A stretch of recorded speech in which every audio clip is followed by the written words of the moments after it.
Hello everybody, and once again welcome back to our logical YouTube channel. Today in this video I'm going to show you how you can Shazam a song without being on the app. So make sure you follow my step till the end.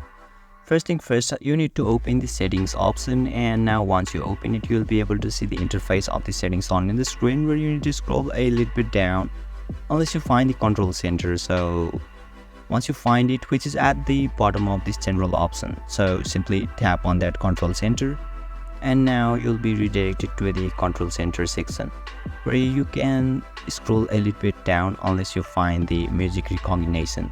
So once you find it, simply tap on the plus icon, and now you'll be able to add it to the control panel successfully.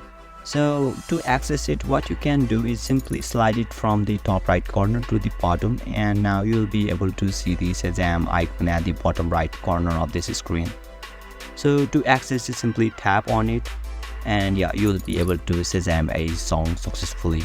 And this is how you can Shazam a song without being on the app. And if you still encounter any issue during this process, feel free to leave a comment and I'll be happy to assist you. If you found this video helpful, please give it a thumbs up, and if you are new to this channel, make sure to hit the subscribe button and set the bell icon to on so that you can stay updated with our latest content. Thank you for watching, and I'll see you next time.